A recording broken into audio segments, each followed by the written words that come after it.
कौन प्रधानमंत्री बनेगा? सीधा सवाल, कौन बनेगा? देखिए सर, हम तो देख लो, यूपी में देख लो, लड़ाकू विमान देश के लिए आज से 15-20 साल पहले। बागेश्वर धाम जिस तरह से कह रहे हैं कि भारत को हिंदू राष्ट्र बनना चाहिए, जैसे 1947 में एक मुस्लिम देश बना पाकिस्तान, होगा, बिल्कुल होगा आने वाले सालों में। ऐसा कुछ नहीं है। अयोध्या में देखो किस तरीके से, ये सब देखो नेताओं की कमी है ना। ये सब नेताओं की कमी। को अच्छा नेता बैठेगा सीट पे तो वो अच्छा कार्य करेगा, गलत कार्य करेगा या उसके खिलाफ कोई कार्रवाई नहीं करेगा। राहुल गांधी कर्नाटक जीती जब से कांग्रेस, तब से वो बोल रही है कि राहुल में दम है, राहुल ने भारत जोड़ो यात्रा निकाली, दम खम है। राहुल और मोदी, क्या मोदी मैजिक को टक्कर राहुल दे पाएंगे? 9 और 1% का सिस्टम है। एक आध राज्य में कहीं सरकार आती है तो उससे देश में प्रधानमंत्री बनने का तो कोई मतलब ही नहीं है सर। कभी कांग्रेस से मिल रहे हैं, मजबूत विपक्ष बनाने के चक्कर में है, और कभी केजरीवाल से मिलते हैं, कभी अखिलेश से मिलते हैं। कुर्सी पे बैठे हो, उसके 4 पैर हैं, 4 पैरों के सहारे आप खड़े हो गए तो एक भी पैर अगर उधर से लेकर के भगा तो आपकी सीट कट जाएगी। अभिनंदन देखो वहां पे गया। बहुत बहुत धन्यवाद आपका बात करने के लिए। TCL न्यूज़ इंडिया, देश के नाम। नमस्कार, बहुत बहुत स्वागत है आपका TCL न्यूज़ इंडिया में। मैं हूं अंकुर अस्थाना और इस वक्त मैं सूरजपुर के ट्रांसपोर्ट एरिया में हूं। देख सकते हैं आप, कई सारे ट्रक्स खड़े हैं और यहाँ पे कई सारे ड्राइवर्स हैं।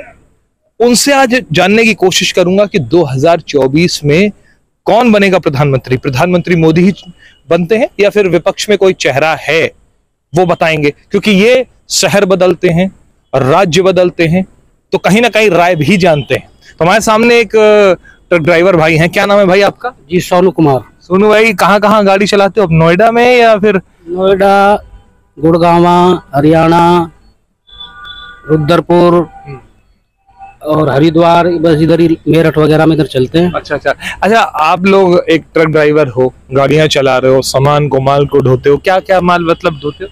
जी, इसमें हमारी कंपनी जो है बॉक्स बनाती है गत्ते के। अच्छा।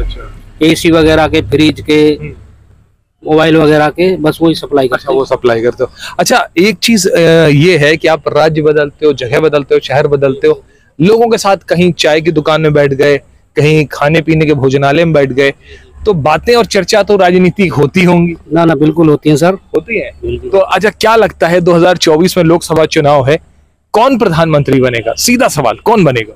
देखिए सर, हम तो बीजेपी को ही चाहते हैं, क्योंकि बीजेपी ने आप देख लो, यूपी में देख लो, और प्रधानमंत्री का जितने भी कार्यकाल उनका बीता है समय, उन्होंने इतना विकास किया है देश के लिए। हालांकि थोड़ी सी ये है तो महंगाई बढ़ी है, लेकिन महंगाई उन्होंने अपने घर तो वो लेकर नहीं गए, उन्होंने सब देश के लिए लगाया है। आप देखो कितने हेलीकॉप्टर, लड़ाकू विमान, ये सब देश के लिए। आज से 15-20 साल पहले देश की स्थिति देखो क्या थी, और आज देखो देश की अपनी स्थिति क्या है। जितने भी देश हैं सब भारत को सलाम मारते हैं।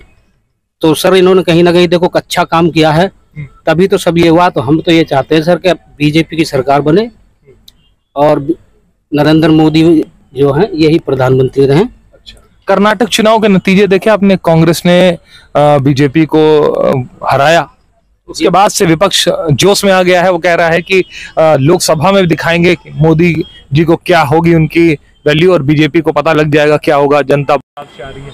आप लोगों को क्या लगता है? देखो सर, बदलाव, कुछ लोग ऐसे होते हैं जिनको धार्मिक तरीके से उनको लड़ाई लड़ानी है, या विपक्ष है तो विपक्ष का तो काम ही है एक दूसरे को। नहीं, ये आरोप तो बीजेपी पे लगाते हैं, बोलते हैं ये तो हिंदुत्व की बात करती है और हिंदुत्व की बात कहती है, और ये जो है ये केवल बात करती है धार्मिक और मुसलमानों के ऊपर शोषण होता है। देखो, मुसलमानों के ऊपर कहीं भी शोषण नहीं हुआ है। हमारा देश है, ये हिंदू देश है, तो हिंदू राष्ट्रीय ही रहना चाहिए।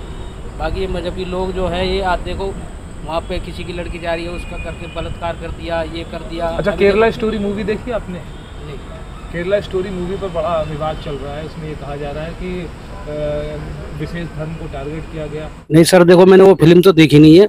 उन्होंने जो मूवी बनाई है तो उन्होंने ये तो दुनिया के सामने उजागर करने के लिए सब किया है ना, कि इस तरह से अगर हो रहा है ये आरोप विपक्ष लगा रहा है कि प्रोपेगेंडा, कभी द कश्मीर फाइल्स तो कभी द केरल स्टोरी, मतलब एक मुस्लिम धर्म को टारगेट कर रही है। नहीं सर, ये तो देखो जनता को जगाने वाली बात है, उनके सामने किसी मुद्दे पर साफ करने की बात है कि आप इस चीज को देख रहे हो तो ये देखो अगर ऐसा हो रहा है तो उन्होंने इसलिए अगर आप देखो इसको और इसके ऊपर कार्रवाई करो ताकि आगे से ऐसा कुछ ना हो।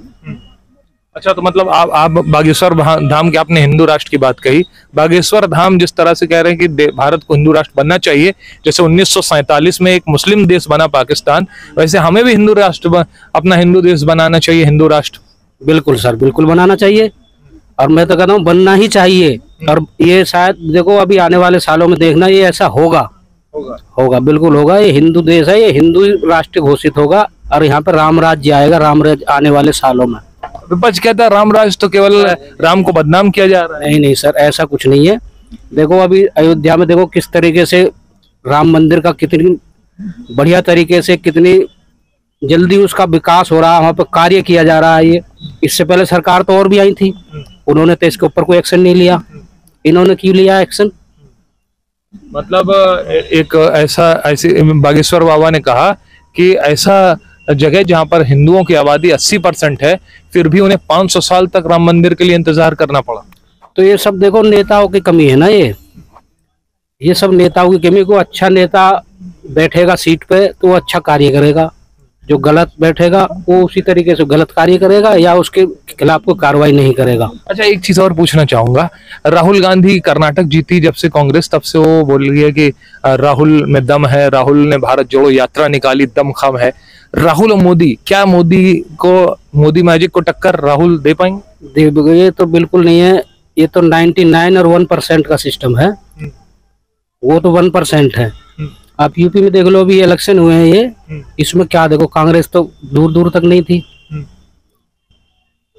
तो उनका तो ये है कि भाई कहीं ये सरकार कहीं बनी है वहां पे तो वहां पे कुछ संख्या उन लोगों की ज्यादा होगी। एक आध राज्य में कहीं सरकार आती है तो उससे देश में प्रधानमंत्री बनने का तो कोई मतलब ही नहीं है सर।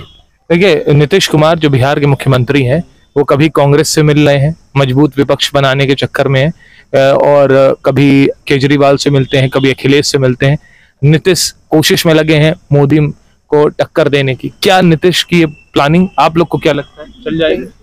देखो सर, एक दूसरे से जुड़ के, एक दूसरे का सहारा लेके अगर आप कुछ करते हो तो उसमें देखो मजबूती नहीं होती है, उसमें कमजोरी होती है। कि आपको एक कुर्सी पे बैठे हो, उसके 4 पैर हैं, 4 पैरों के सहारे आप खड़े हो गए तो एक भी पैर अगर उधर से लेकर के भगा तो आपकी सीट गिर जाएगी। तो ये मजबूत सिस्टम नहीं है।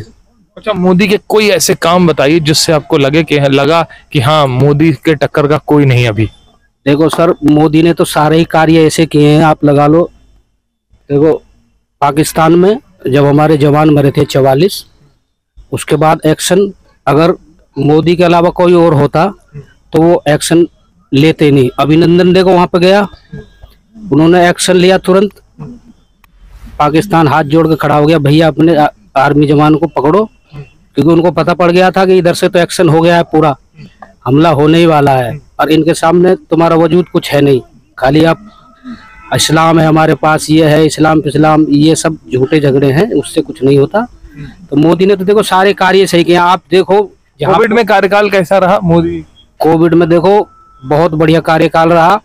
हम तो जितने भी दिन घर में रहे, संपूर्ण लॉकडाउन लगा था, तो हमारे घर पे तो खाना, चावल, अनाज वगैरह जो गवर्नमेंट की तरफ से, तेल, नमक, चीनी वगैरह सब एकदम बढ़िया तरीके से मिला और किसी भी चीज की दिक्कत नहीं आई सर। 100 में कितने % देंगे आप मोदी सरकार को? मोदी सरकार को 100 में से 100%।